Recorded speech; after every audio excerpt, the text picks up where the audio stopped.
rather than just get distracted with the noise that we see around us. So Fatsab, for your leadership and your stewardship, I am extremely grateful.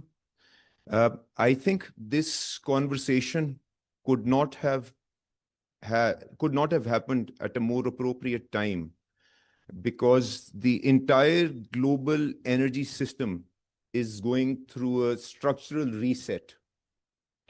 And platforms like this, which enrich the discourse, and I think these are the values that are very dear to Express Group, and you have always endeavored to keep your criticism and your analysis fact-based. I would also like to second that this is a cause which is also very dear to me in the last 5, 6, 7 years. I've also tried to restrict myself just to fact-based analysis and not just make noise to confuse people on issues which will impact the future generations of this country. I would also like to appreciate my friend, Mr. Shahbaz Rana Sahab, who's also here. He's been providing us continued guidance on economic matters. I've always appreciated his feedback because I personally know that his heart beats for the right reasons, and we all want a stronger and a more resilient Pakistan. So whatever advices, guidances he needs to provide, he is more than welcome to share via his articles or reach out to any one of us in the government, and it will be appreciated.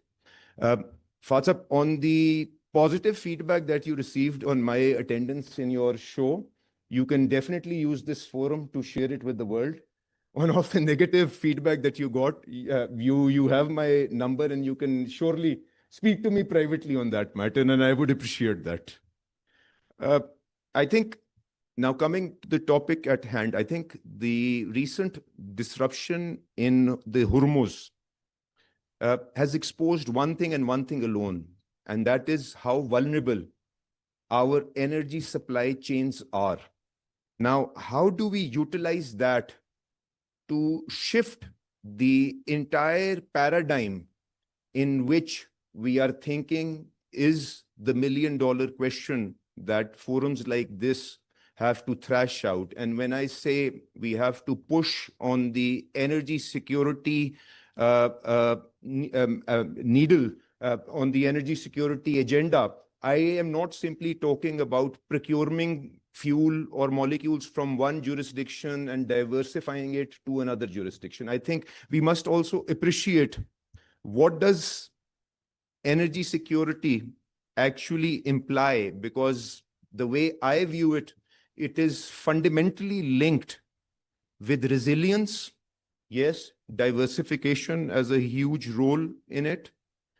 Storages that will enable you to tide over turbulence, flexibility, infrastructure, preparedness, readiness, because that's another measure. And our lack of flexibility was manifested when we, along with the colleagues from the refinery sector, were forced to procure super sweet crude, and we could not diversify it towards sourer crude supplies in distant jurisdictions. And I will also touch upon that. But I think institutional preparedness and coordination at the highest level are touchstones on which this new paradigm and this new regime has to be thought through. And I think that's the primary message that I would give while availing this opportunity. The other thing that I would like to emphasize is Abid Saab was absolutely clear that, and I'm very kind of Abid Saab to appreciate the way the government was able to handle this extremely challenging environment, because I think sometimes we do not fully appreciate the enormity of the challenge that the country went through. Uh, as far as my memory serves, and I have also consulted with my younger industry colleagues like Khatak Saab, who's here, I don't think uh, in world history, Dubai crude has ever touched $170 per barrel. Khatak Saab, has it ever touched that level? So that was the enormity of the challenge. Khatak Saab, I don't think diesel Platts has ever touched $285 per barrel. I don't think it has ever happened in the history of commodity markets. And on top of that, I'm not touching upon the complications that arose because of lack of passage from the Hormuz, the lack of availability of vessels, the skyrocketing premiums, the insurances, which was something like $500,000, and we had to bring in cargoes at $5 million per vessel, just paying for that insurance cost. So I think that enormity of the challenge maybe is something that the government has not been able to fully communicate. But people in the industry and intellectuals like you, I'm grateful to you. You have continued to educate people on that matter, that it was an extremely challenging environment, and ensuring seamless supply when every third person was coming to me and telling me how much should I stock up in my embassy, how much should I stock up in my home, what should we do to run our plants. I think it was a huge challenge, and providing guidance and stability to the market that we will respect all the contracts, all the commitments we have made. This will be a partnership, not an adversarial populist endeavor in which we will cull the sanctity of contracts to attain small gains on any other front. So I think that is something that I would like to appreciate. And Fatsab and Abid Sab, you mentioned about what happened in India. You mentioned about what happened in Bangladesh. All this was done without accumulating a single rupee of circular debt in the oil supply chain. The countries that you're talking about, yes, some of them are countries with hundreds of billions of dollars of reserves, yes, but there are also countries which are in an IMF program and have about more than $1 billion of floating liability in their oil supply chain.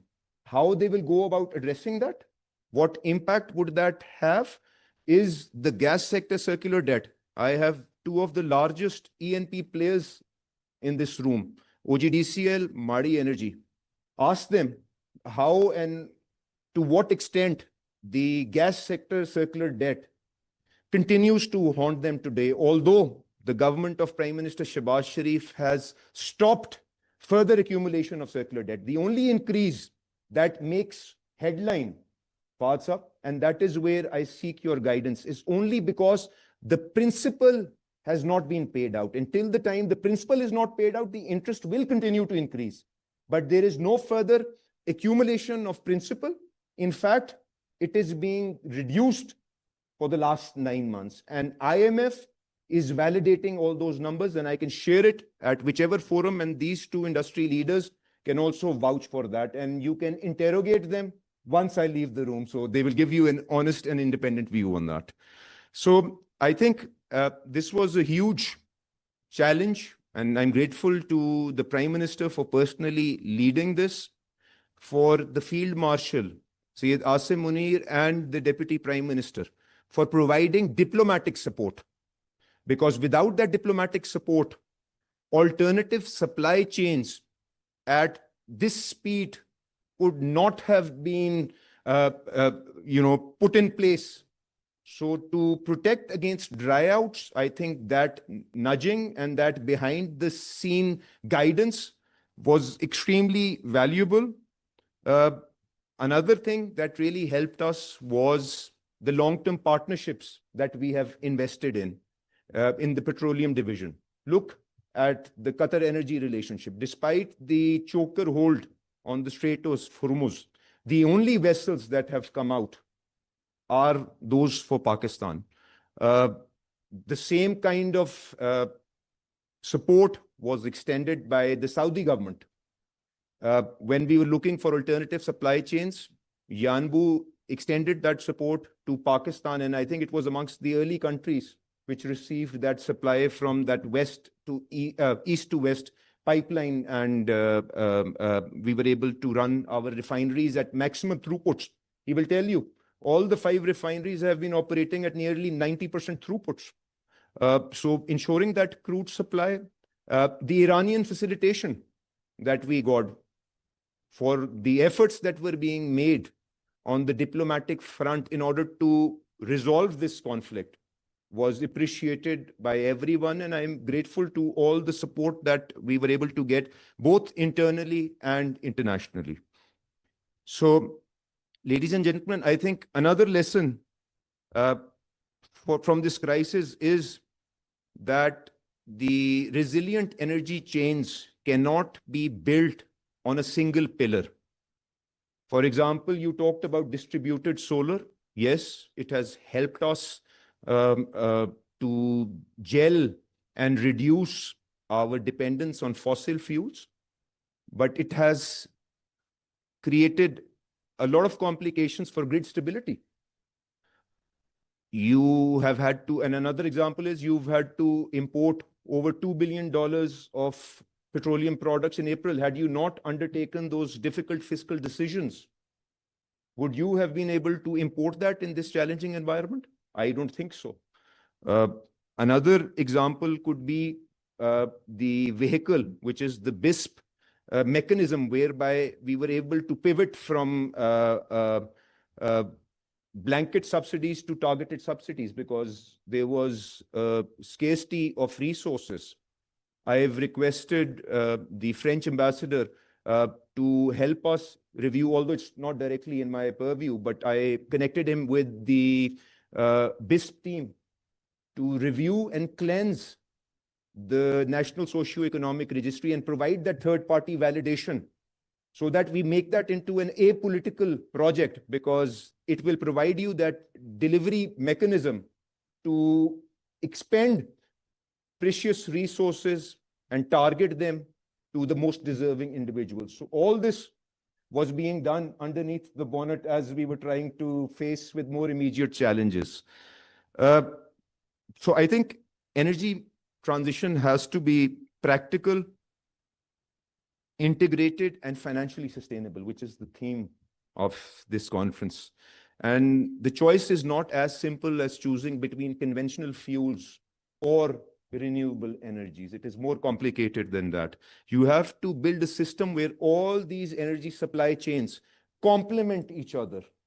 So that is where the real challenge lies, and I would appreciate that's where the guidance needs to come.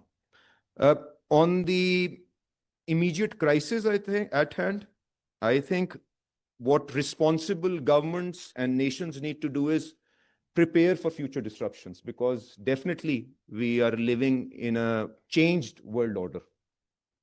So recent global events have also magnified the need of the lack of adequate buffers that we have within our supply chain. I'm grateful to the PI team. Dr. Saiba is sitting there. They and Woodmac have helped us thrash out RFP, whereby the international benchmarking on strategic petroleum reserves is being commissioned. They will provide us the governance around that, because it is easier said than done. It will require financial enablement. So what financial models are there for countries in an IMF program with severe fiscal challenges is what we will work on over the next couple of months. To give you some numbers, our monthly crude requirements are about $500 million. The infrastructure needed to build that is another $200, $300 million. Can we do that in 1 year?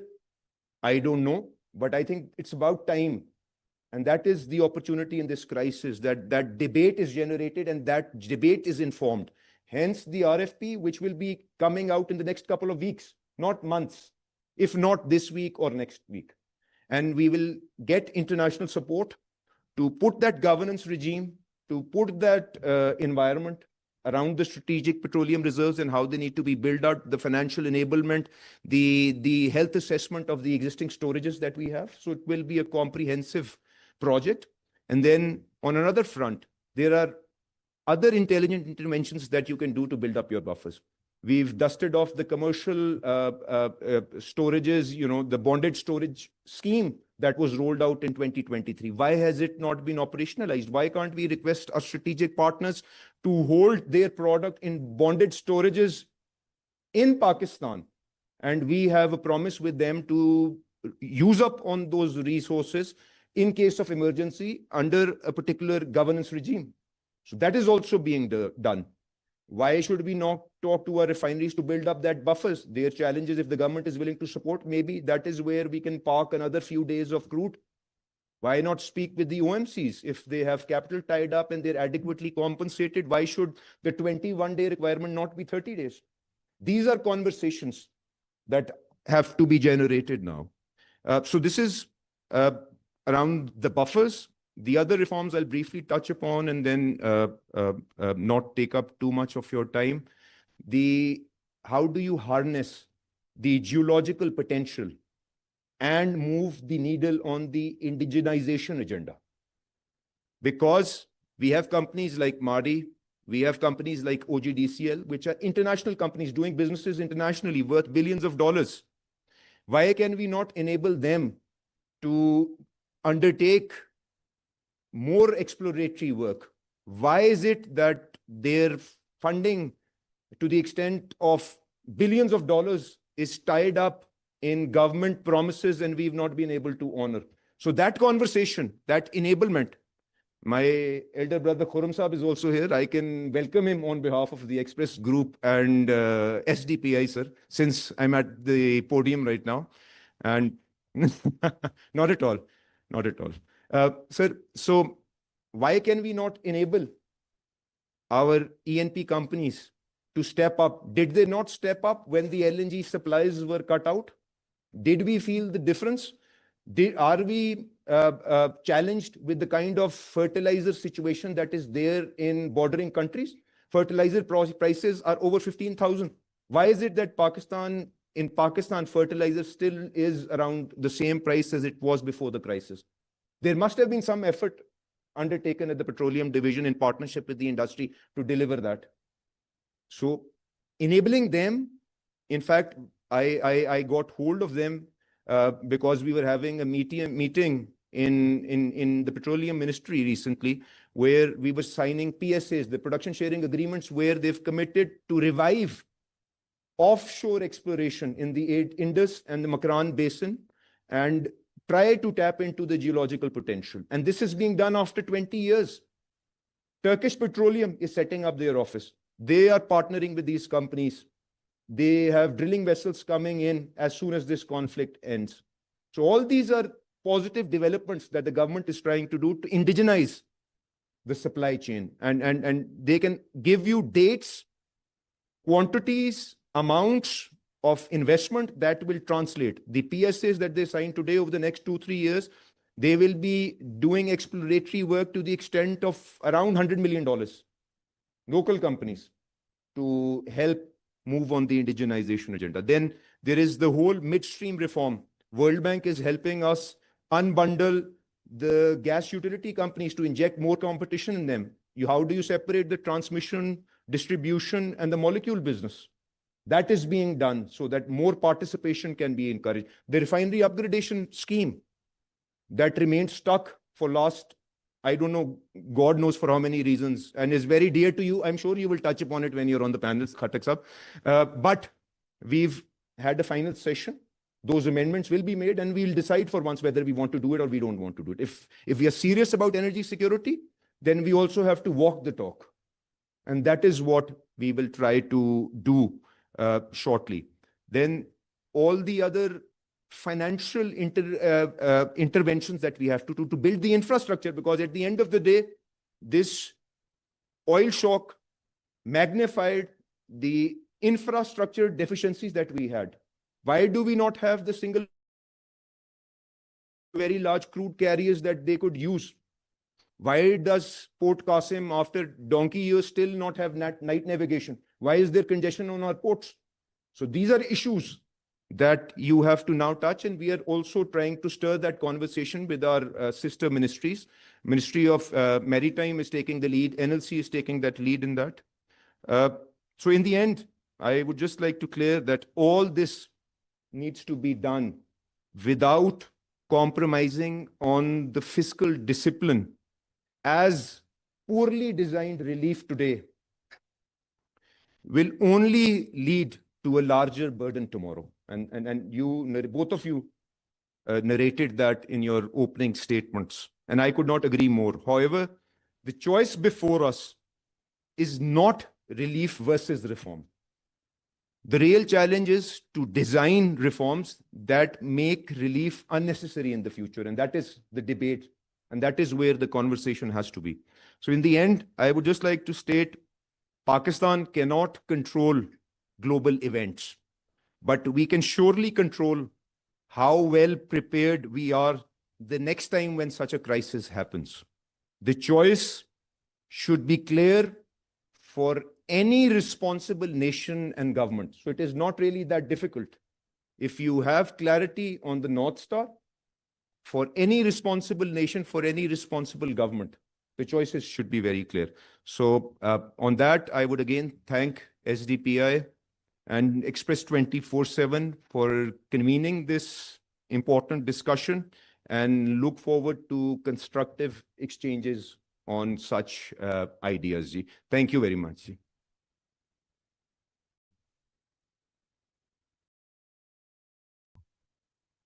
Thank you so much, sir. We truly acknowledge the efforts you have made, and your approach has been commendable. Now, I would request for the special remarks from Dr. Nafisa Shah, Member, National Assembly. Please, ma'am, join us on the stage. And Dr. Nafisa, please join us on the stage.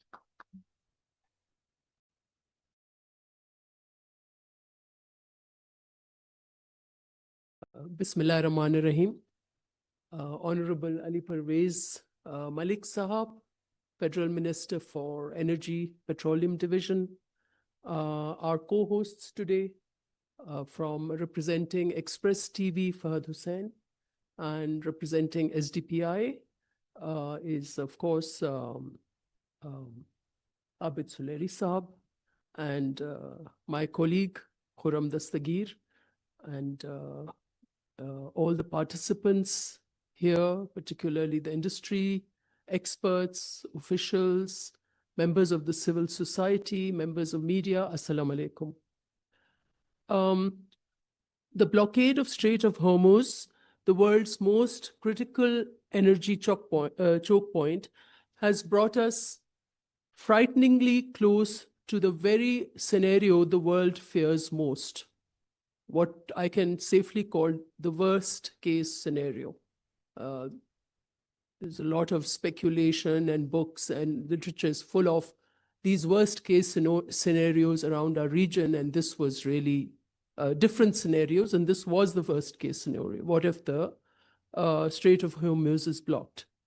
A single disruption has sent shockwaves across global markets, driven oil prices sharply upwards, and revived the real prospect of a global energy crisis. In fact, we're probably in the middle of one.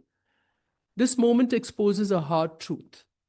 The global fossil fuel-based big oil-led energy systems is far more fragile than we care to admit. What we are witnessing is not merely a supply disruption. It is what I call the unraveling of a fossil fuel-based geopolitical order, an order that has shaped the post-colonial world through capitalism-driven competition for resources, wars, regime changes, and simply put, bloodshed, with big oil as its very center. Ironically, the very system that promised growth and stability through this vehicle of the big oil and, of course, the geopolitical order now generates insecurity and vulnerability. We all know, has been said often, the Middle East accounts for nearly 50% of the world's conventional oil reserves and around 20% of the international waterways. That's probably Hormuz. If we add Suez and, there's another strait near Eden that would be more, I think. Conflict in the region has destroyed refineries and LNG infrastructure. We saw that real, what I call is almost cataclysmic. We saw this war up front, and we saw how, first time that I remember in my lifetime, that we had such a brutal attack on energy infrastructure before our very eyes. We saw, energy refineries, we saw LNGs and all that being bombed and, so on. And so all that, of course, led, and then we saw the blocking of the free flow of energy through shipping routes, and all this severely disrupted the global supply chains. So as a result, the global energy system is clear, and this is the vantage or position from where we are looking at this whole issue, that while the crisis is global, its consequences are deeply, deeply unequal. Some countries are more vulnerable than others, and Pakistan is probably one of the most exposed. Pakistan, we all know, depends heavily on Gulf countries for its energy imports, with nearly 70% of its oil supplies passing through the Strait of Hormuz. And at a time when Pakistan is already grappling with an economic slowdown, we are literally on our tenterhooks with a massive energy shortfall and serious security challenges. So it's not just an energy issue for us. Terrorism, 2 of our provinces are locked in civil war and militancy. This new global energy shock places the country among the most vulnerable in the world. The consequences are severe and immediate. Pakistan already faces chronic energy shortages, and I must say years of governance failures, poor international agreements, and structural inefficiencies have led to accumulation of circular debt, crippling our ability to sustain smooth energy flows. A precarious financial position today, which is totally managed, the totality of IMF, is extremely disturbing. I mean, I've been sitting in the parliament, and for several years, we see how every question that we raise in our finance committee, on the floor, any policy issue. I'll talk about captive plants because that's one of the most disturbing development for this country that I've witnessed uphand. For every answer, the government says, IMF ki shart hai, IMF ki shart hai, IMF ki shart hai. So, this really, how much room do we have to maneuver as we talk about fiscal discipline and budget? Foreign exchange reserves are dangerously low. We have no meaningful oil or gas strategic reserves of our own. The minister spoke about building strategic reserves. When we ask questions on strategic reserves, they say 24 din ka maujood hai. Obviously, that is not a strategic reserve. Our capacity for domestic stockpiling is limited, and fuel diversification remains inadequate. In short, Pakistan is exposed at every level. On top of this, our answer to every fiscal or economic crisis is the all-purpose petroleum levy.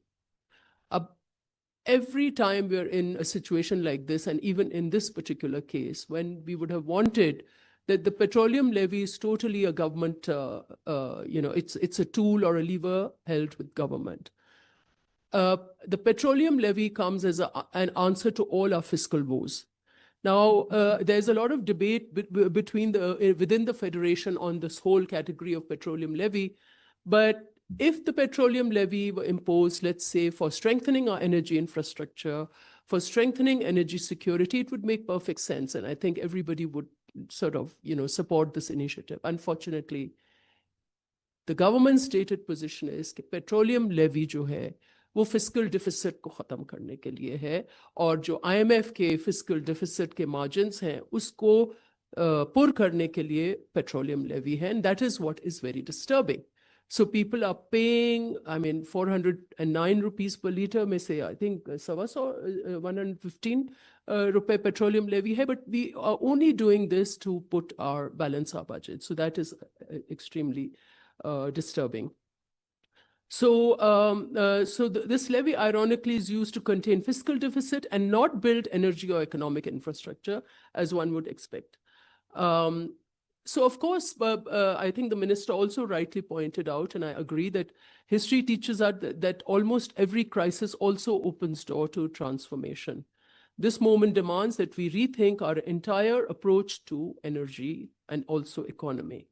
And of course, things that are now being talked about and are really meaningful and very important for us as parliamentarians. First, of course, sovereignty. I don't think that we can talk about sovereignty without talking about energy sovereignty and the fragility of the system. Because we are a fossil fuel-based, import-based economy, it has unraveled. And so energy sovereignty based on our own indigenous resources is something that is imperative. Similarly, energy security. These are national imperatives, and we must stop dependence on other countries and to help us meet our fiscal or energy shortages. Pakistan must also move towards a new energy paradigm alongside a fundamentally reimagined electricity system, one that is resilient, decentralized, and just. How do we begin? First, we must apply the principle of energy equity. We are highly inequitable as the way we distribute energy. And I think the solar panel revolution is a public response to this inequity. So we must have a concept of energy equity, that energy, reliable, affordable, accessible energy for all citizens, not just those who can bear the rising costs. Second, we must commit to energy justice, recognizing that burdens of energy shortages and price shocks disproportionately affect the poorest and the most vulnerable. And third, and this is probably one of the most important points I would make, and this is something that is missing throughout Pakistan's policy infrastructure, is I'm going to talk about energy federalism. The decisions that have led us to total breakdown of our energy infrastructure is because the decisions were centralized, they were bureaucratic, they absolutely did not make sense to the provinces. I think the idea of energy federalism, I want to put this forward, that as far as any decisions, whether on economic security or energy security, until and unless the four major stakeholders, the provinces, and if we look at the provinces, there are three provinces, the small provinces, that are energy surplus. And they have been subsidizing the rich and the rich elite, or let's say the urban capitals at their cost. And these are severely, if you look at the energy equity or injustice, these are the three provinces, my province, my district. Our energy surplus, Khairpur district was giving gas to these rich capitals. Today, our district has not been any richer because of this gas that we gave to the capital, to the center. And on the contrary, what we have is one village after another, after another, after another, which has had no energy, no electricity since decades. And when we raise this issue on the floor, what does the government say? Oh, aap to electricity theft hai. But what we have not been, perhaps we have failed to tell the people in power, is that it is all about justice and equity. So this is a very, very severe issue, and this is something that we must debate. Energy federalism, agar solutions leke aani hai, so all the stakeholders, all the provinces must sit together and come up with the concept of energy federalism. And that will really lead to, of course, there are other points, energy efficiency, that is no more, just a slogan, that must become real. And refining capacity, uski baat hui, that must be modernized. Petrochemical industry, bilkul nahi develop hui, that must be developed. All these are policy interventions that should have been done long ago. So reducing dependence on imported oil is only possible. Another thing, if Pakistan decisively accelerates its renewable energy transition. एक बात जो हम shock observer बन गए, or one of the things that really helped us through this crisis is because a large part, the poorest of the poor, the middle classes, they had already gone the solar route. And that then there was at least public pressure जो है वो electricity के ऊपर, और electricity fuel based electricity जो बंद पड़ी हुई है. Most of the fossil fuel based electricity today in Pakistan is shut. So people have moved towards solar, and that helped us absorb the shocks. So today, nearly every fourth household has a rooftop solar. So इसने actually हमें help किया है. So that really tells us that the renewable energy transition story in Pakistan is not just a success. It has not just helped you with the absorbing the shocks. It is now a dire necessity. This grassroots energy revolution must now be integrated into the national grid. It is still isolated. National grid अपनी कहानियां बना रही है. कहाँ पहुंच रही, कहाँ नहीं पहुंच रही, nobody knows. But this must now be integrated with the national grid and supported by smart systems and battery infrastructure. I don't want to take a lot of time because I understand the next panel is really, I just want to finally say कि अब EV, अगर this is the right time to really promote EV, लेकिन बहुत अभी incomplete or patchy policy है. And going forward into the budget, I invite all of you, experts, policymakers. I sit in the finance committee. Please do, and I am one person that promotes, propagates open parliament. So, and also, I want to also introduce that Parliament may we have formed a cross-party group on energy and economy, primarily कि हम ये जो bureaucratic stranglehold है policy के ऊपर कि बंद कमरों में policy बनानी है, उसको हम break करें, and the Parliament also puts in its word. This, of course, Parliament is very aware of all the energy issues. Most of our calling attention notices these days are all on energy crisis, but our forum is also there, and we do these frequent debates primarily for ourselves so that we learn and we can confront, because the problem with this energy issue is कि हमें technical jargon में बहुत उलझा देते हैं. So we want to make sense out of this and really translate this into what it means for the people of Pakistan. So I welcome all your inputs for this budget, and thank you again, STPI and Express TV, for allowing me to participate in this very important debate. Thank you.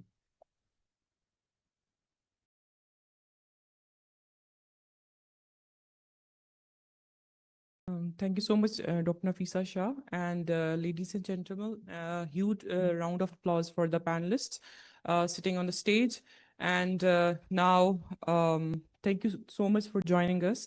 And now moving forward, I would request Mr. Shehbaz Rana and Fatin Fasil to take the session. Yeah.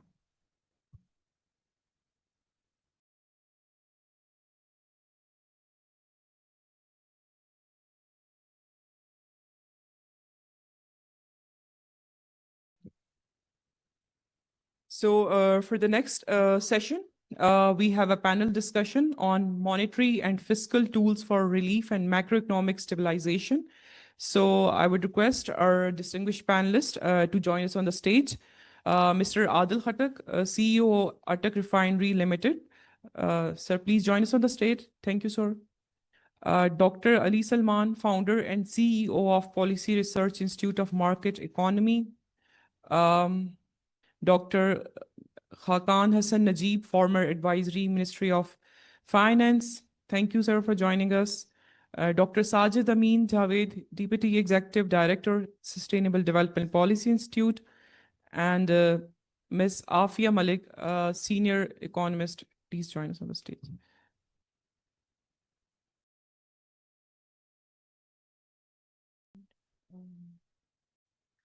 And chair of the session, yes, of course, Khurram Dastagir Sahab, please.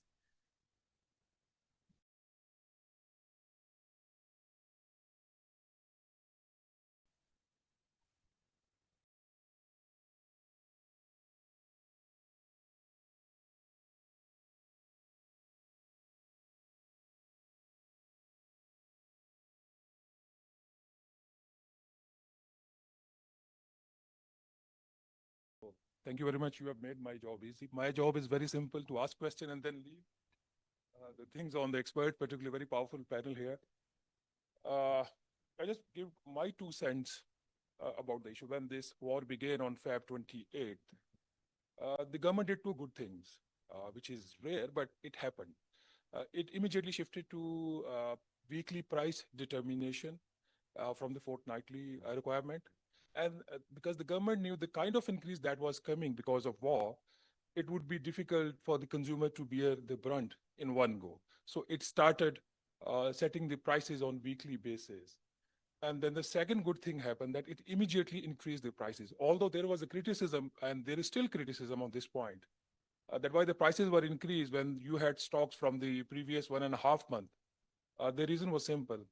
The oil refineries, oil marketing companies, they were looking for some sort of sureties from the government that they will not be stuck up in the circular debt. And the point that the minister Ali Pervez Malik made was where it was, it proved the fact that there was no accumulation of circular debt in the gas sector or in the petroleum sector because of this crisis, and this is unique. And this brings me to the, I'll just wrap up what was said in the first session and few things and few thoughts. But Dr. Abid Suleri said that dole out today, but charge tomorrow. This is the point that is quite central to our today's discussion in Pakistan. So whether the government should absorb the price pressure or it will go for passing on the increase in international market to the domestic consumers, because we don't have the fiscal buffers. Then Fahad Hussain said about affordability and sustainability. And the critical point that Ali Pervez Malik made was the structural reset of energy. And then the final thoughts that came from Dr. Nafisa Shah. Two critical points again. The energy security. Can there be economic sovereignty? Can there be sovereignty of a nation without the energy security? That is the key question. And importantly, when we talk about the lack of fiscal buffers, the external pressures, yes, these are two very critical points. What about the rest of the population of the country? Can they bear the pressure? So these are the few questions that I'll be raising. I'll ask my panelists. They're very powerful people here, some of whom I've been meeting for decades. Some have been accused of feeding me information. A few of them are not. So I'll begin with very foundational question, and that is, war has badly impacted the hydrocarbon production in the region. And if war ends today, it will take maybe a year to go back to the normal production. So Adil Khattak Sahab, I'll start with you on this question. So what are policy choices for Pakistan if war ends today, when the world and the region would return to the normalcy that we had before Feb 28?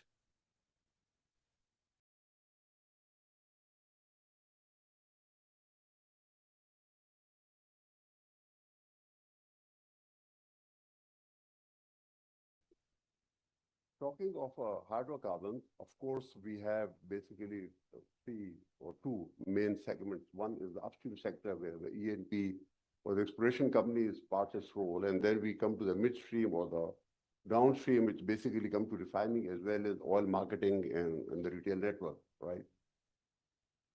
So because I'm more concerned with the refining business, so I think I'll start with that. Believe it or not, for the last 6 years, or probably even more, we have been working to build up a policy to enable the local refineries to upgrade. And by upgradation, basically what we mean is to meet the Euro 5 standard specification as far as environmental concerns are relevant, and then also to reduce furnace oil production, which can, because we are basically a very basic refinery right now. So a big percentage, 30 to 40%, comes out in the form of furnace oil, for which the demand is drastically reducing.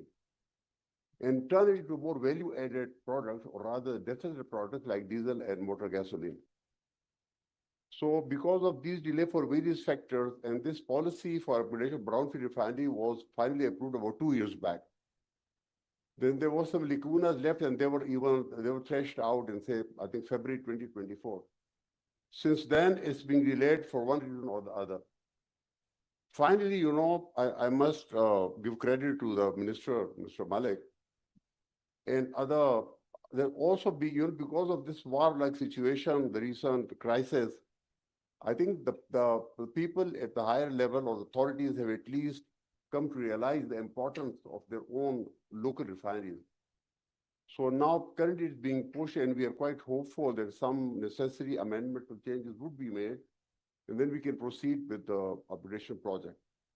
This project will not only enable the refineries to meet the most modern or recent specifications of product, but also would bring an investment to the tune of $5 to $6 billion into this sector.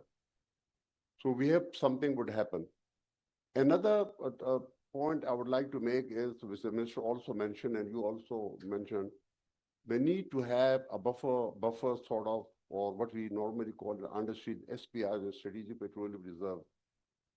Believe it or not, the last time a study was carried out on SPR was way back in 2003 by the government by engaging an international consultant, probably funded by some World Bank or something. The study was carried out, a huge voluminous study, and then it went into the, as you know, the file was put somewhere. And probably they lost it because they even couldn't find the copy. Fortunately, I had the copy of that, which I shared with the ministry only recently. So we have again started working on that. And even in that, there is a very good opportunity for an option, which is again a real life example, like, for example, the oil producing countries having their strategic petroleum reserve in countries which are major importers of hydrocarbons. And that can prove to be a very viable option for Pakistan. So I think at this moment of time, I just restrict my comments to I'll come back to this, and then as you later go on. along. Yeah, I'll come back to the question of oil refineries Yeah. upgradation and building the strategic reserve later on. Ali Salman Sahab, you have worked on promotion of the private sector in Pakistan, the hurdles that are in the way of attracting foreign investment or even local investment. So Khattak Sahab has just talked about attracting about the requirement of having $5 to $6 billion investment to upgrade these refineries and building strategic reserves. Is it possible? The question is, it's possible to attract the investment? Given the circumstances, the overall investment environment in Pakistan, how much time it will take to bring in $5 to $6 billion investment in Pakistan in the petrochemical sector? Well, I think if you talk about the investment climate in general or business environment in general, I would like to first of all acknowledge that since last 1 year at least, the government has actually undertaken significant regulatory reforms, and we also have been part of this FDI-oriented reforms, which were introduced in terms of ease of doing business. There are very fundamental issues which have still to be, I think, to be addressed. For instance, there was one issue of appointment of foreign directors. This may not relate directly to the energy sector, but it relates in general to all FDI-oriented sector.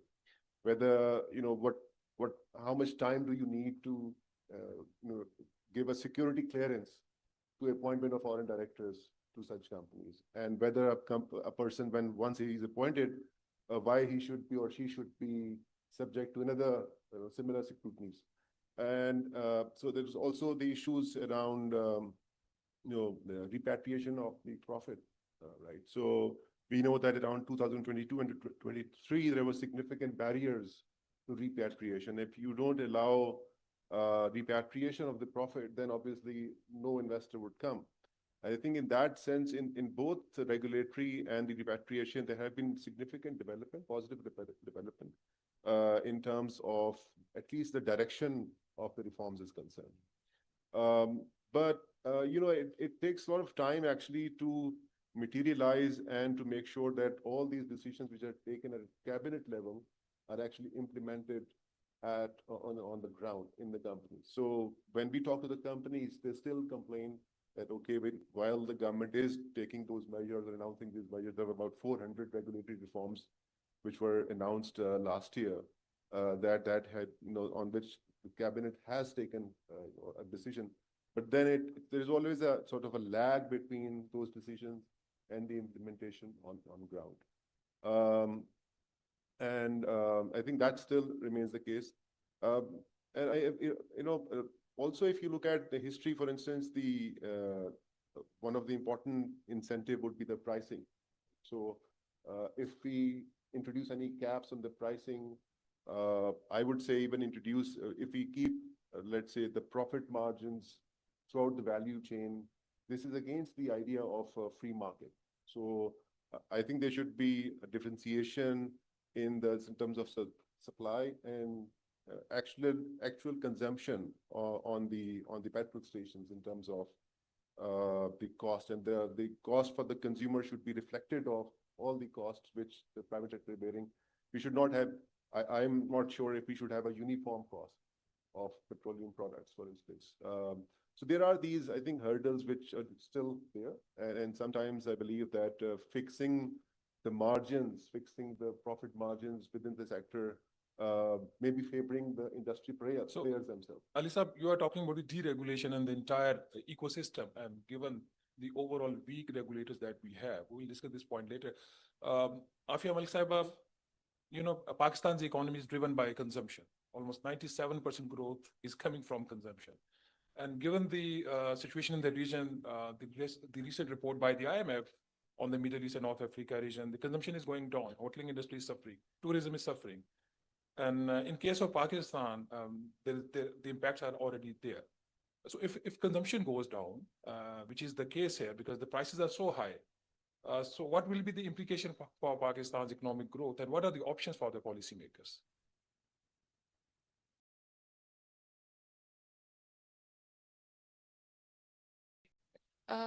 You're absolutely correct that the consumption has gone down. And why it has gone down, we have to look at the past few years, the prices of energy. Energy prices in the past, they have significantly affected the purchasing power of the household for the consumers. And it has affected the purchasing power and the ability to spend or to consume other non-necessary, or I would say other kinds of activities. And this has a negatively impacted when they are not consuming less, their purchasing power has gone down. It has affected the growth as well, because there are no economic activities, they are going down, and when there is no economic activity, it is going to affect the economic growth. So what options do we have? We have to think holistically, as which is basically the theme of this session as well. Energy security is not just about cheap energy. It is about affordability as well as the reliabilities of supplies as well. And when we are talking here only about the petroleum, we are focusing on the petroleum side. But at the same time, we have to keep in mind the structural weaknesses which are in the energy supply chain, which exist, and which Minister of Petroleum also mentioned about the grid infrastructure, which and all the blame is on the distributed energy, but the problem lies not with the distributed energy or with the solar. The problem lies with the grid, with the obsolete grid, which has not been upgraded over the last several decades. And why the solar people have opted for solar? Because of the prices. The prices of the grid prices have gone up so much that it becomes impossible for them. So they opted for, it was the market forces. Solar was cheaper, as well as the grid prices were very high. So they opted for solar. So it was not the fault of the distributed solar or the consumers who opted for solar. It was the issue was with the grid. And over the years, another structural weakness which exists in our system is the storage. We talked about the petroleum storage. What about the electricity storage system? Battery, there is a solution of batteries. Why not our grid is upgrading and having their own battery storage system? If they have yes, it is correct. In this whole crisis, support was provided by the solar, but the problem still exists because we do not develop the battery storage system. So all these factors, what options do we have? We have to think holistically, and our monetary and fiscal policies should be designed to target those strategic energy investments, which help not just help in reducing the import dependency, but also, which Dr. Nafisa Shah also mentioned about the energy equity, energy poverty. It is equally important to focus on those areas. these issues when sorted out, then the consumption will automatically goes up, economic activities will generate, and it will add, because our focus should be, now focus should be more towards growth. Our priority should be growth, and growth not based on increased resource-based consumption, increased consumption of resources, but through structural transformation of our whole setup, of our growth setup. He has very pertinent points that I'll request the chair towards the end of the session to respond, because he was the Minister of our Commerce, Minister of our Defense, and importantly, Minister for Energy.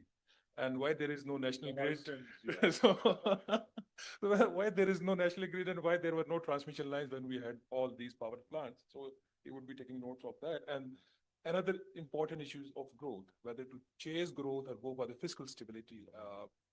That is critical issue that the chair may also like to respond towards the end. Sagar Minsa, very pertinent point about dole out today, but charge tomorrow. So that's a challenge. And this thought is coming from your executive director. He made this point. So can you please further elaborate what your boss said about doling out today and charging tomorrow? And given the fact, the predictions and the forecast that we have from the IMF and the global energy bodies that forecast these prices, the prices may not come down even after 1 year. And the prices, if these global Brent crude oil prices rise over $130 per barrel, so how easy it will be to charge today and delay the doling outs? Thank you.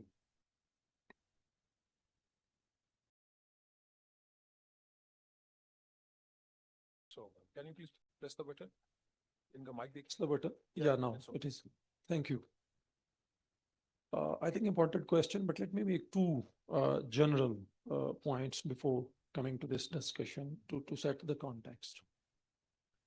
I think every crisis that we are having, and particularly in the last 5 years, is really limiting the capacity to response to these shocks. And particularly to the countries like Pakistan, who are entering to these crises every time with limited options, both financially and in terms of capacity as well. My second message, I think, is that the current financial architect, be it globally, be it regionally or locally, is not designed to meet these frequent commodity crises. They have been more designed to the liquidity crisis to manage this one. So that is why this kind of crisis is leaving the space very limited, number one. For example, if we see now your question that what can be the options, that I think we need to decide and define what is fiscal discipline, how we see fiscal discipline. Is it meeting the revenue targets from the fiscal banana of PDL? I mean, is this a fiscal discipline? To me, it is not. Fiscal discipline, by its definition, is managing your finances through sustainable resources. So ad hoc arrangements, which have a very high price for the common public, to me, you can just delay the crisis. They are not fiscally disciplined measures. So I think that is one message that needs to go from this forum to the government, that while it's good to meet revenue targets, but at what cost? The PDL may bring you revenues at this point of time, but it has very, very long-term consequences, not only inflationary, even in terms of it discourage meaningful tax reforms, because you have easy come money. So first message is, what is the fiscal discipline that we need to give this message. I think in terms of the government did 2-3 things that I think should have been and could have been done a better way. The first one, I think the first price hike was in a panic, and we discussed it. That could have been a better approach, and that I think set a panic in the market. This one. And then the second mistake that we made was then delaying the pass on for next 3-4 weeks. We accumulated that sort of the pass on, the global price pass on. And then we increased both PDL and that pass on that we have accumulated. So I think the crisis governance could have been much better. And most probably we haven't end up with the highest petrol prices in the region, highest inflation in the region. So government has to balance what it has to pass on. I think PDL, this was not a right time to increase PDL, particularly when you are meeting the already set target of PDL. I mean, now what we are raising is above and beyond the target that we have set. And this, I think, was done a way that let's not pass on today. So last comment, 3 things we have to balance whenever we think it to balance that what we do today and what we charge later. The one is what needs to pass on must be passed on. But what is just to fill the gaps of revenues, that should not be passed on to the consumer because it's bringing more inflationary pressures and growth and all others. Targeted reliefs. The relief that we are providing, and I think I was on your show when I said that this inflationary pressure is affecting the people, even those who don't have any motorcycle. The relief that we have linked to the motorbike, that itself needs a reconsideration. But at the same time, I think my last point is, this does not mean to bring new finances. You just have to reprioritize your subsidies. You have amounts for subsidies. How can you better reprioritize those? So back to you. Thank you, Sajid. I'm happy that you raised this point of fiscal stability and you segregated the issue of the prices that have to be increased and were increased.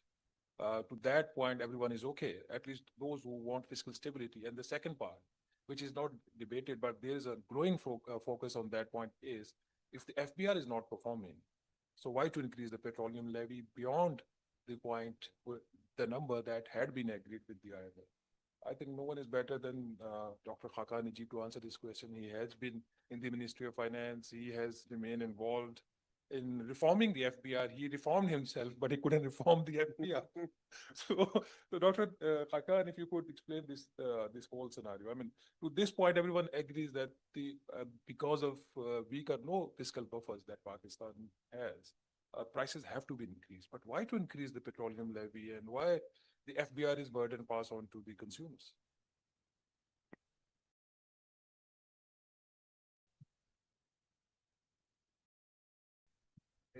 It's on.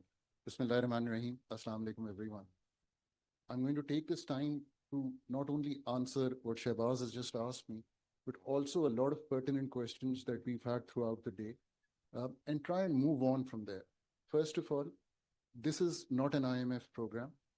It is a Pakistan program supported by an extended fund facility of the IMF. So let's stop thinking and keep calling this an IMF program. The LOI is signed by the authorities.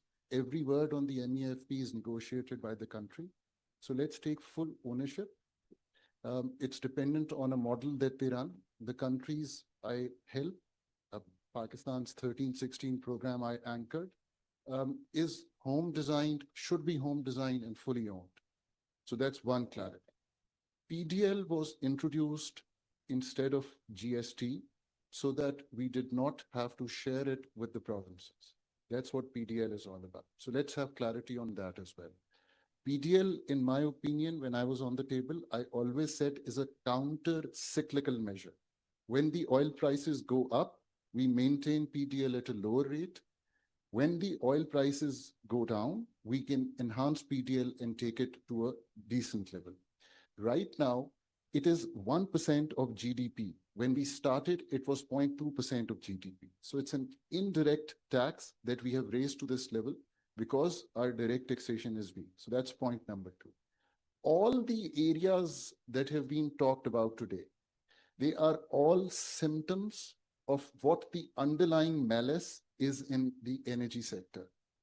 The underlying malice in the energy sector is not that we have a circular debt. It is not that we have prices which have gone beyond the reach of a common man. It is not that we have not done deregulation. It is not that we went into COVID-2. Global shocks will always be there with zero strategic reserves and only commercial reserves. It is not that the IPP's policies came through and we paid 17% dollar-denominated return. And I can go on. The underlying malice is the architecture of Pakistan's energy sector. I'm going to explain it in a very, very simple way. We are planning CNG, we are planning LNG, we are planning gas, we are planning diesel, we are planning petrol, we are planning electricity. We are not planning integrated energy in Pakistan. That's point number one for everyone to take. Point number two, to do integrated energy planning in the country, you need to set up an integrated energy ministry in the country. Nowhere in the world today do we run number of divisions whose coordination with each other remains weak. Number two, nowhere in the world do we run, and I'm an Australian trained economist, they have a thing called Australian Energy Regulator. Pakistan runs two regulators who are not market makers, parking places for the people who leave government, and then they don't coordinate with each other. Number three, even within the government, and now I'm going to move to the fiscal side, you run a tariff differential subsidy. Hard calls are not about raising prices. Hard calls are about creating a competitive market. Here's your 2 cents for the next budget. Take the 400 billion out of the TDS, let the tariff of Islamabad, Gujranwala, Multan, Sakhar be passed on to the consumer so that they compete with each other and bring it down to the NEPRA tariff. The NEPRA can't reprimand them because they are public sector, and the public sector is supporting through Dr. Nafisa Shah's tax money that 400 billion which has been done over the last years. You want to make the hard calls, so that's your policy hard call. In the end, if you can't privatize them, which is very hard, they have been on the privatization list for the last 3 decades. The Chinese model is that you let them compete with each other. And that you can only do if you take the Baisakhiya on which you are letting them stand. The last thing that becomes truly important in Pakistan's case is the following. You cannot have transport run on fossil fuels. 85% of Pakistan's fossil fuel freight is carried. Where is your railway? Railway needs to carry the freight.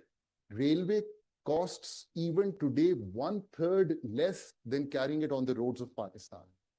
Fundamental choices have to be made. Otherwise, Fahad, you can call me 5 years from today, you will hear exactly the same thing. And the reason I say that is the day I came on the table of Pakistan's government, I said exactly the same thing that I'm repeating to you today. Now, the point is that why can't we carry this forward? And there, the setup that we've had today becomes very important. We need to have a coherent discussion about integrated energy planning in Pakistan so that everyone talks to everyone in a way that we can move all this forward. Lastly, professional energy ministry is your only way out. There are some ministries in the world where they have taken away the ministerial status and they have created professional bodies or professional setups. For example, an EA wing supports finance ministry. You need similar thing. EA is, they're trained economists. So you need to create something similar in professional ministries like the energy ministry.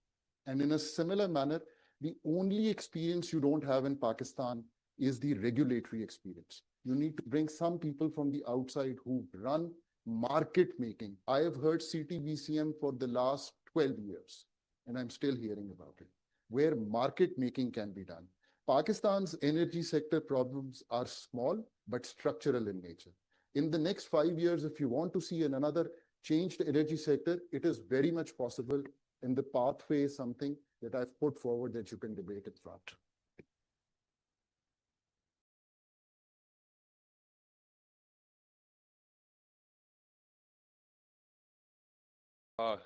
the integrated energy ministry. I remember that there was a study by Friends of Democratic Pakistan funded by the USAID back in 2010 to have a ministry. Yes, we have a ministry of energy. Then we have had two ministers, one for petroleum and one for power, and you have separate secretaries and principal accounting officers and whatnot.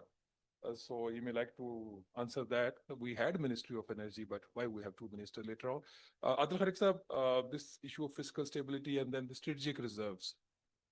Ali Pervez Malik was also talking about that, and he hinted at bonded regime where companies like Aramco or Qatar Energy, they may have their storage capacities in Pakistan and they can use it. In that case, there's also a strategic move that these countries would be free from any sort of exploitation in Strait of Hormuz in future. So do you think that it's a viable option for Pakistan to build strategic reserves with the help of these Gulf countries? Or the second option is that you take out money from your budget, maybe $500–700 million per year, and then go for this. So what will be the viable option? You see, one thing is very clear. There's no question about having or not having. We have to have the free petroleum reserve. And probably in this whole region, probably Pakistan is the only country which doesn't have any strategic petroleum reserve. What we do have, we would normally refer to, is like the OMCs are required to keep 20 days storage of the product. These are basically commercial or operational storages. So whatever right now we have the refineries or the OMC, that's basically operational or marketing reserves. They're totally not to be mixed with strategic petroleum reserves. Strategic petroleum reserves are all over the world owned and managed by the government. Okay? There's also this confusion about this, like 3 years back, the minister also referred to the policy of bonded storages. Again, these bond storages are meant for basically traders. So these should not be mixed with strategic petroleum reserves, again, I would say. So you know, the only model which is viable as far as I'm concerned, though we have been helping the government in coming up with these TORs for the consultant to come on this in this topic. And we are meant to include my point of view also to seriously take the option of having second country having their strategic reserves in Pakistan, which is possible. Already Saudi Arabia and Kuwait have showed interest in working with the Pakistani government to have their strategic reserves in Pakistan. And there are real life models. For example, UAE has the strategic petroleum reserves in India. Saudi Arabia has strategic petroleum reserves in Japan and South Korea. There's the only viable option which I think is viable in case of Pakistan. We can't afford to have $1 billion first to create those reserves and then to carry out the inventory cost. Because they're only to be released only in case of emergencies, not for daily use. So strategic petroleum, I'm very clear on these things, and I've been recommending these measures to the government. On the energy, I think Dr. Halkat has touched a very, very important point. I remember maybe probably 6, 7, or 10 years back, it was basically the Muslim League party which came up with this idea to have one energy ministry. And probably it was included in their manifesto. And I think that was probably the proper thing to do in Pakistan. But what happened actually is, they did create a Ministry of Energy. At times we had, like, I think I remember Umar Ayub and some others also, to have that designation, Minister of Energy, right? But then practically, they never merged. And I keep joking with them that you're only one floor apart in the secretariat. So I suggested one of my friends, why don't you dig a hole in the roof to improve your coordination? And you know, okay. So I remember when Shahid Khagan Abbasi was first petroleum minister, then he took over as the prime minister. And this problems keeps coming again and again. So like the power division or the power ministry would come up, you know, when there was time when we would be importing 8 to 9 million tons of furnace oil every year. So the power division would come up with a forecast, like this much furnace oil is needed. So the petroleum division would push the companies to import so much of furnace oil, which would never be consumed. So we would come up with a glut of furnace oil. So all these, you know, peaks and troughs, all that, and it keeps happening right now. Of course, we have now got rid of the furnace oil demand that is drastically going down. But this must be emphasized in whatever recommendation this forum made. energy ministry should be one integrated in the real meaning of the word, not unless and until you have one secretary at the top, you can never have one integrated ministry. That has another point with Dr. Hassan was the competency or the capacity of these ministries. You know, some ministries are where you have to have proper professionals, whether it's a power or energy or some other these kind of ministries, finance, I would say. You can't have journalists working here. So you see, we have one guy coming from the health ministry or Azad Kashmir chief secretary coming up and becoming secretary in the petroleum or power division. How do you expect them? It has taken us years and decades to learn all the basics of energy sector, you know. And how can you expect someone to have command on all these complicated and complex issues? I think these are, I don't know whether I come to your questions or not, but if you have any specific question, I can. Strategic reserve, I've already touched upon.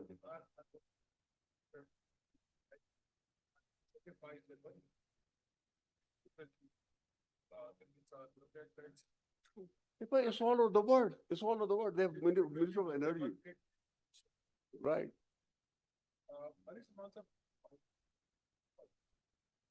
Yeah. Ali Salman sir, the issue of deregulation. Now we hear from the government that the entire fuel supply chain and even the total ecosystem should be deregulated. But we have a bitter experience here in Pakistan where even the regulator like NEPRA, OGRA, they are not independent in their true sense. Do you think it will be viable for Pakistan? Can Pakistan afford to take this risk of deregulating the entire supply chain from upstream to downstream without first strengthening these regulators? Probably right now, even we don't have a permanent chairman of that.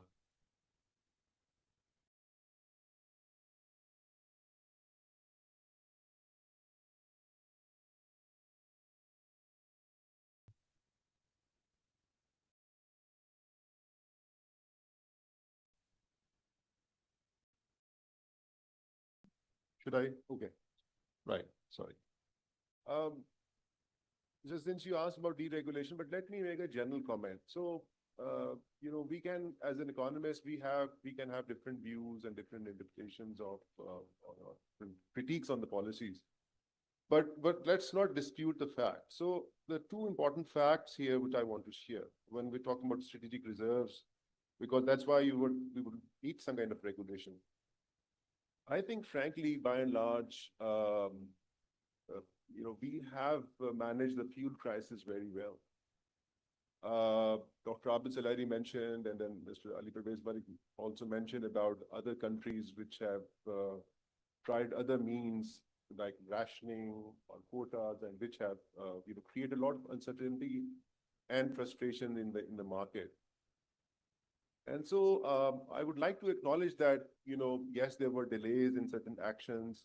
And I was looking at the, you know, petroleum prices. So I looked at 8 episodes of, you know, the announcement, the OGRA announcement of fuel before the crisis, and 8 announcements or OGRA notifications after the crisis. So I discovered that there's almost a perfect correlation between, you know, the international markets and local markets. Before the crisis, almost 96%. But after the crisis, there is more of an erratic behavior. So that's why I think we will see some delays and some overaction, as Dr. Sajid mentioned. But I think by and large, we have managed it quite well. And let me make a point on a lighter note that the reason is not that we were managing it. The reason is that we were not managing it. We were not planning it. We were depending on market forces as a government, and that was the right thing to do. And despite all the delays, we haven't seen a significant crisis in the you know, consumption. And yes, I think government was also managing the supply chain quite well. And since we have almost, I think the worst is over, if I can say that.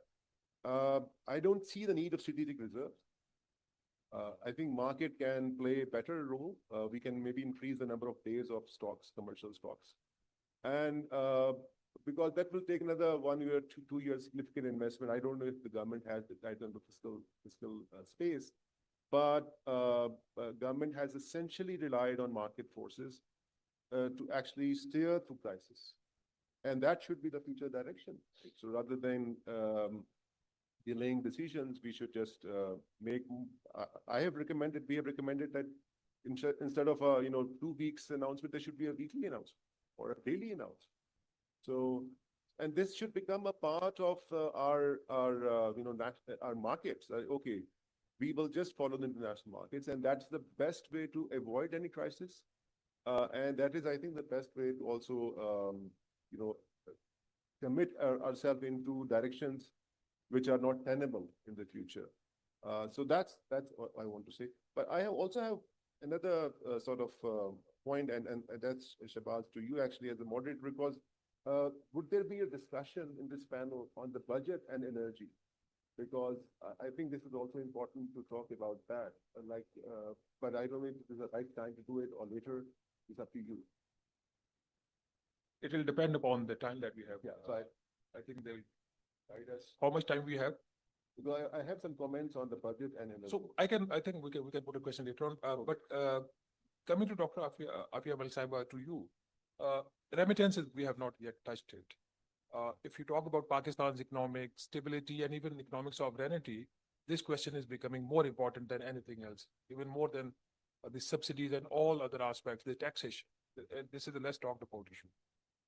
If you see the structure and the breakup of Pakistan's remittances, about 55% remittances are coming from just two countries, Saudi Arabia and the United Arab Emirates.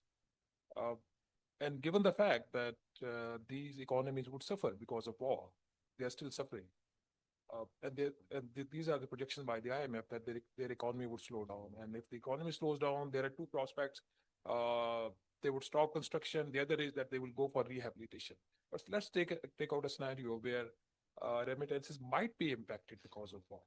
In that case, what are the policy options for Pakistan? Because we are not talking about increasing exports. And probably that is the least talked about issue in the government conversation. So what should Pakistan do that it diversify its dependence on Middle East? And even if it is dependent in short term, what are the options for Pakistan? Thank you. You have answered the question. You're not talking about the industry.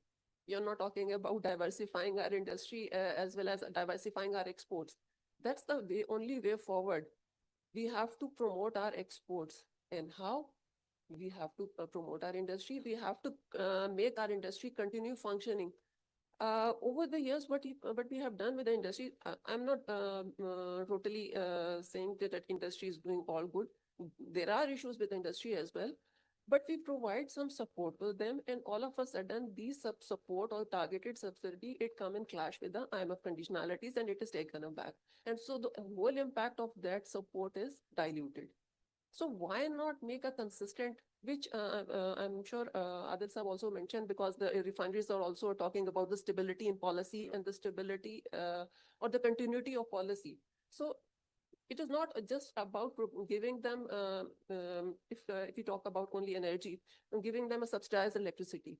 Give them a continued support or a continuous system or a consistent policy so they can make a plan how to go forward. But currently what is happening is policy inconsistency, which in the first session also Fahad Saab also mentioned about, it's the key issue. There is no policy consistency in Pakistan. First, without policy consistency, it is not possible for the industry to continue. And it is also necessary for the investment, new investment to come in. Without, there is no certainty about, let me mention here the example of IPPs. Everyone was so happy about the IPP's contracts were renegotiated. I know this is not a very popular opinion which I'm going to share here, but whether it was a good decision or not, it was not a good decision. IPP agreements were made. It affected the overall investment climate. Once the decision is made, then you have to honor it to give the impression that there is going to be a certainty in the policy. It will continue. And likewise for the industry, when you are giving them any support, give them for a continuous period of time. Maybe it's time bound. Give them a support for 5 years, for 6 years, but it should continue for 5 or 6 years. And if they do not perform, then there is chances of changing it, or you can go for other options as well. But the first thing is the policy consistency and give them support. And it is not just about the regulatory, which Dr. Salman also mentioned about over the years, they have changed some regulatory setup, some simplifications has been made. A major change also has to be made in the tax system. Tax system needs to be changed. It has to be simplified.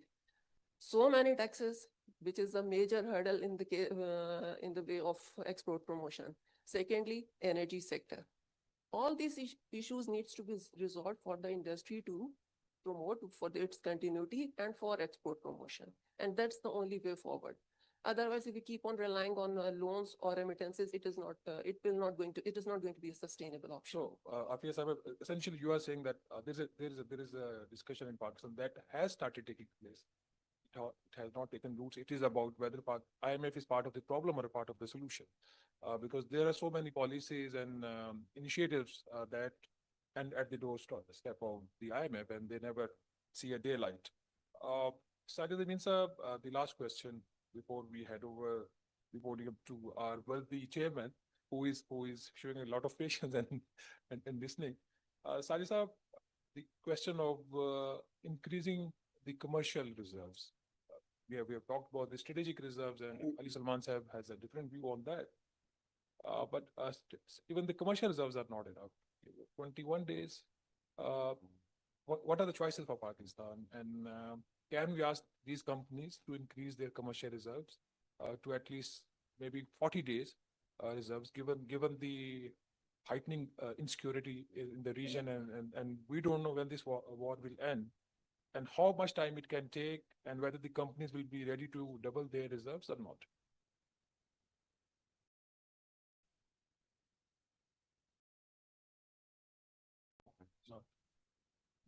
Is it now? Yeah, Yes, thank you.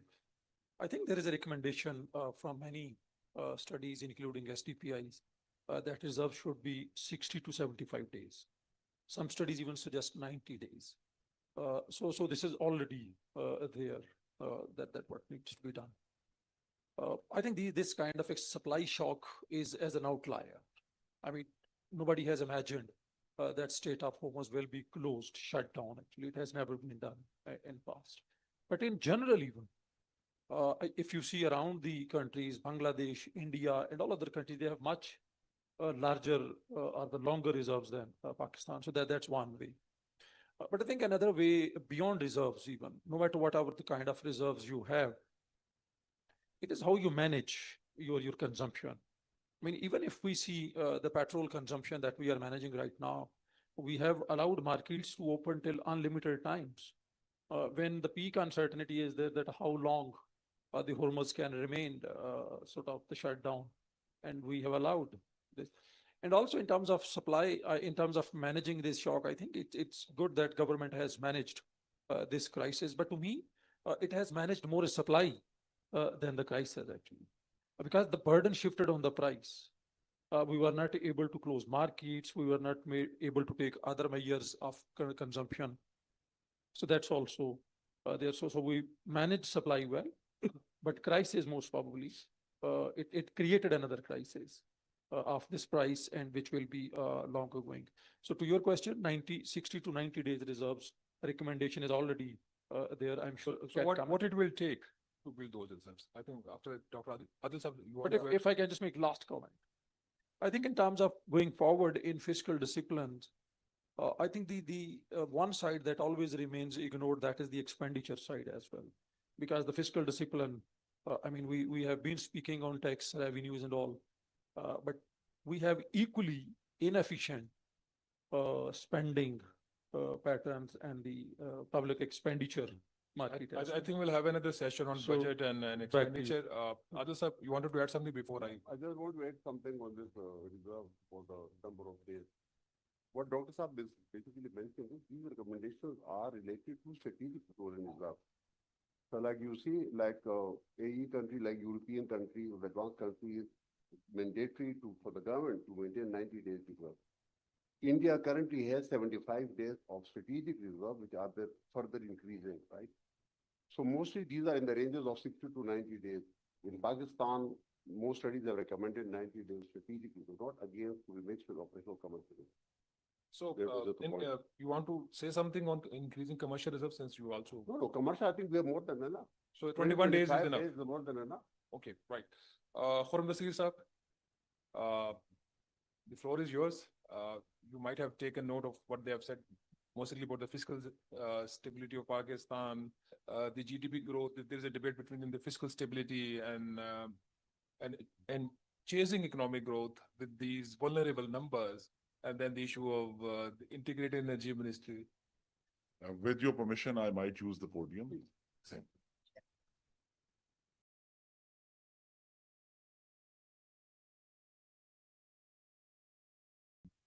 Bismillah ar-Rahman ar-Rahim.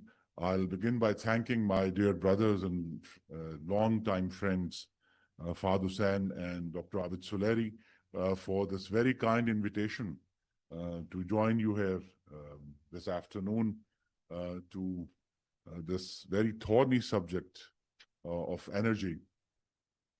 And like the tradition in this region that we come from, whenever you are hurt badly, you resort to poetry. So I'll begin by quoting Ahmed Faraz, having been in the energy ministry for just over a year. The result is, देखो ये मेरे ख्वाब थे, देखो ये मेरे जख्म हैं, मैंने सब हिसाबे जां बरसरे आम रख दिया. So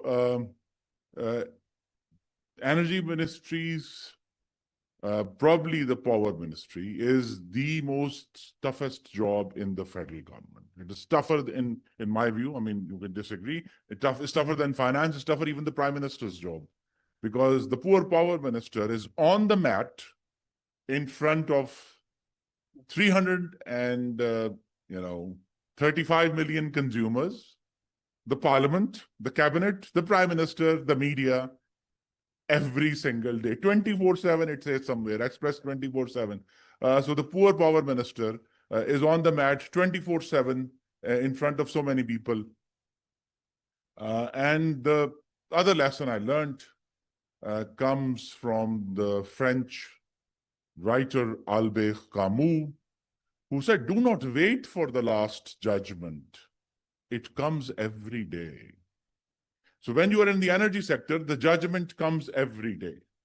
And what my bitter experience, as you may call it, is that the energy ministries, both of them, send out these performance report cards. They send out these report cards to the public in shape of the monthly gas and electricity bills. So these monthly report cards, ladies and government, are in fact a snapshot of the governance ability of the government of Pakistan. So every month, although you and I are hurt by the rupee number on it, but the fact it is a governance scorecard. How well the government is governing is on those bills. And if, like me, you do a little bit research, then you can pretty much find out how your government is operating by just looking at two pieces of paper. But the government is also sending out another signal, another report card, now every week through the petroleum prices. And we saw, and if you look at the petroleum prices, and Shahbaz Rana is very adept at separating how much is the petroleum development levy and how much are the taxes. He told us it's 117 rupees now. 117 रुपए ही है ये भी petroleum levy. 117 रुपए 80 पैसे कहते हैं मैंने पढ़ा. So this, and then there is a daily report card which is going out to the private sector, and their response is they are voting with their feet and not investing too much in Pakistan. So these report cards are going out every day. So do not wait for the last judgment. It's out every day. So, and I think I'll agree almost completely with my dear brother, Khaqan Najib. Whatever he said, I almost agree with in toto. But what he very diplomatically did not say, I will say, now that I have the luxury of not being in government, which is that our governance systems, and we had a little bit of that discussion from Inka Khan's remarks, our governance system, how our ministries are organized, have become completely obsolete. They are incapable of dealing with the challenges that we face. I can now be very undiplomatically say that my experience in the power ministry was trying to give an electric shock to a dead horse every day and not having enough electricity to do so. I mean, it's because you see, I mean, I will not,